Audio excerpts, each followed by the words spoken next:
तो आज हम भारत की जो पंचवर्षीय योजनाएं रही हैं उनके सफर को थोड़ा समझने की कोशिश करते हैं।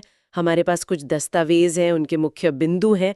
मकसद बस ये है कि इन दशकों में जो योजनाएं फैलीं उनके लक्ष्य क्या थे, सोच क्या थी और कैसे वक्त के साथ उनमें बदलाव आए। चलिए देखते हैं इनमें क्या खास था। तो शुरुआत हुई पहली पंचवर्षीय योजना से 1951 से 56। ये वो हैरोल्ड डोमर मॉडल पर आधारित थी। हाँ, जिसका मूल आइडिया था कि भाई विकास के लिए बचत और निवेश बढ़ाना जरूरी है। अच्छा, तो शुरुआत में जोर अर्थव्यवस्था के संतुलित विकास पर था और कृषि को सबसे ज्यादा अहमियत दी गई थी। बिल्कुल, उस वक्त की जरूरतें थी और साथ ही सड़कें, सिंचाई, बिजली, मतलब जो बुनियादी ढांचा है उस पर भी ध्यान दिया गया। और यहीं से कह सकते हैं कि भविष्य के विकास की एक तरह से नींव पड़नी शुरू हुई। अच्छा, फिर आई दूसरी योजना 56 से 61। ये पीसी महालनोबिस मॉडल पर थी। हाँ, ये नाम तो सुना है। इनकी सोच थोड़ी अलग थी। इन्होंने भारी उद्योगों पर ज्यादा जोर दिया। आइडिया ये था कि देश लंबी अवधि में आत्मनिर्भर बने। मतलब स्टील, मशीनरी वगैरह। हाँ, बिल्कुल। भले ही शुरुआत में उपभोक्ता वस्तुओं पर कम ध्यान जाए और समाजवादी समाज बनाने का लक्ष्य भी इसी में रखा गया था। हाँ, और तभी तो वो राउरकेला, भिलाई, दुर्गापुर वाले बड़े स्टील प्लांट लगे थे। सही कहा, बिल्कुल। और चित्रंजन लोकोमोटिव्स, सिंदरी उर्वरक कारखाना, ये सब भी उसी दौर की देन है। ओके, फिर तीसरी योजना आई 61 से 66 तक। हाँ, इसका लक्ष्य था अर्थव्यवस्था को और आत्मनिर्भर बनाना और खासकर अनाज उत्पादन में। लेकिन इसमें शायद कुछ दिक्कतें आई थी। हाँ, यहाँ कहानी थोड़ी बदल गई। 1962 का चीन युद्ध, फिर 1965 का पाकिस्तान युद्ध और ऊपर से भयंकर सूखा भी पड़ा। ओहो। तो इन वजहों से ये योजना मतलब उम्मीद के मुताबिक सफल नहीं हो पाई। हालांकि इसी दौरान 64 में रूस की मदद से बोकारो स्टील प्लांट की नींव रखी गई थी। मतलब बाहरी घटनाओं का सीधा असर पड़ा योजनाओं पर और इन्हीं मुश्किलों की वजह से वो योजना अवकाश आया था, प्लान हॉलिडे 66 से 69। बिल्कुल।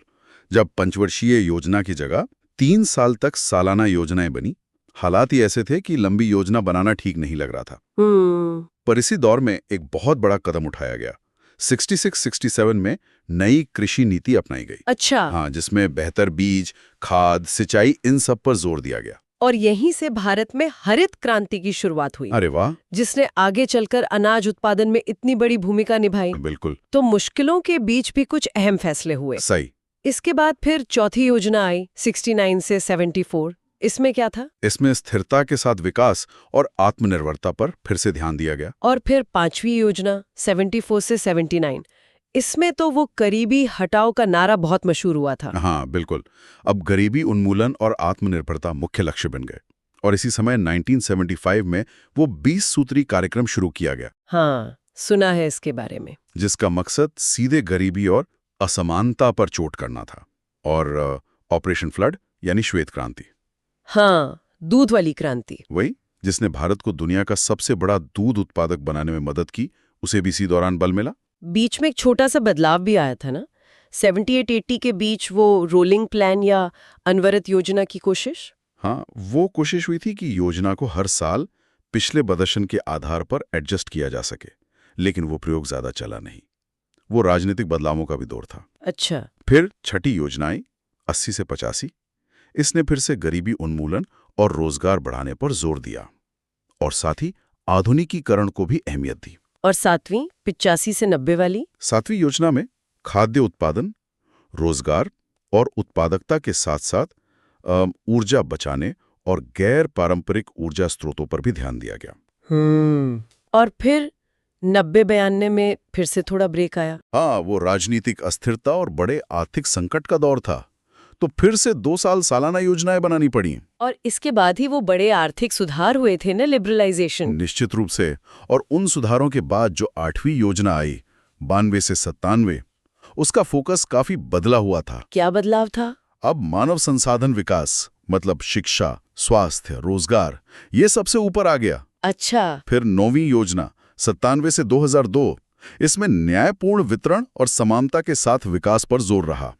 कृषि और गांव फिर से अहम हो गए। और फिर 10वीं और 11वीं योजनाएं 2002 से 2012 तक। इनमें लक्ष्य रखा गया तेज और ज्यादा समावेशी विकास का, मतलब विकास ऐसा हो जिसका फायदा सब तक पहुंचे। हाँ, ये इंक्लूसिव ग्रोथ वाला कॉन्सेप्ट। बिल्कुल। कृषि, सिंचाई, स्वास्थ्य, शिक्षा, बुनियादी ढांचा, पर्यावरण, ये सारे मुद्दे अहम हो गए।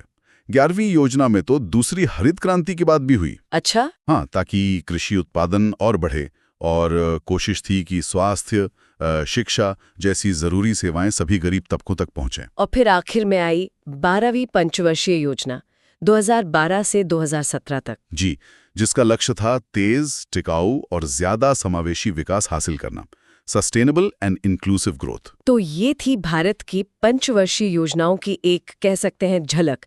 कैसे प्राथमिकताएं बदलीं, कृषि और बुनियादी ढांचे से शुरू होकर भारी उद्योगों तक गईं। हाँ, फिर गरीबी हटाने और आत्मनिर्भरता पर जोर आया। और आखिर में समावेशी और टिकाऊ विकास तक पहुंची। ये योजनाएं सिर्फ कुछ आर्थिक लक्ष्य नहीं थी, ये असल में भारत के सामाजिक और आर्थिक ताने बाने को बदलने की बड़ी कोशिशें थी।